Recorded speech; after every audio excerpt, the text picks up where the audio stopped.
Then Elisha said, Hear ye the word of the Lord. Thus saith the Lord, Tomorrow about this time shall a measure of fine flour be sold for a shekel, and 2 measures of barley for a shekel, in the gate of Samaria. Then a lord, on whose hand the king leaned, answered the man of God, and said, Behold, if the Lord would make windows in heaven, might this thing be? And he said, Behold, thou shalt see it with thine eyes, but shalt not eat thereof. And there were 4 leprous men at the entering in of the gate, and they said one to another, Why sit we here until we die? If we say we will enter into the city, then the famine is in the land. Then the famine is in the city, and we shall die there. And if we sit still here, we die also.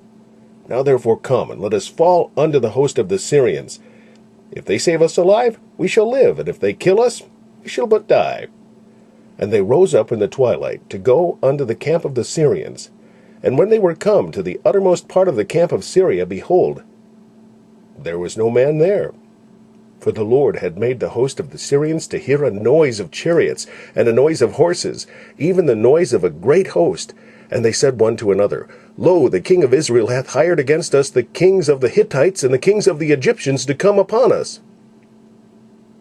Wherefore they arose and fled in the twilight, and left their tents and their horses and their asses, even the camp as it was, and fled for their life.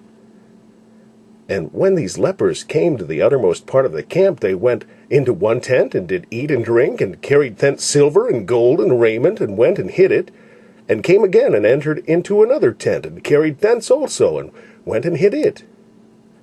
Then they said one to another, We do not well. This day is a day of good tidings, and we hold our peace. If we tarry till the morning light, some mischief will come upon us. Now therefore come, that we may go and tell the king's household. So they came and called unto the porter of the city, and they told them, saying, We came to the camp of the Syrians, and behold, there was no man there, neither voice of man, but horses tied, and asses tied, and tents as they were. And he called the porters, and they told it to the king's house within. And the king arose in the night, and said unto his servants, I will now show you what the Syrians have done to us. They know that we be hungry, therefore are they gone out of the camp to hide themselves in the field, saying, When they come out of this city, we shall catch them alive, and get into the city. And one of his servants answered and said, Let some take, I pray thee, 5 of the horses that remain, which are left in the city.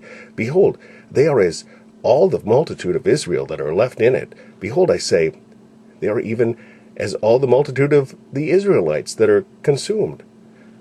And let us send and see. They took therefore 2 chariot horses, and the king sent after the host of the Syrians, saying, Go and see.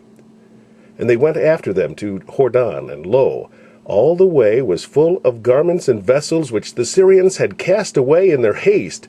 And the messengers returned and told the king.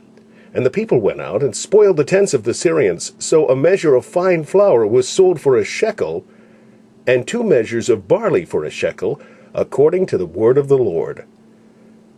And the king appointed the Lord on whose hand he leaned to have the charge of the gate.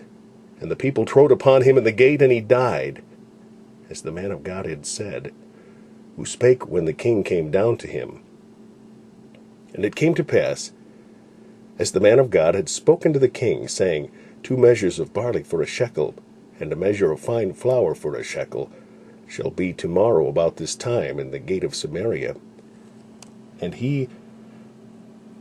that Lord answered the man of God, and said, Now behold, if the Lord should make windows in heaven, might such a thing be? And he said, Behold, thou shalt see it with thine eyes, but shalt not eat thereof. And so it fell out unto him, for the people trode upon him in the gate, and he died.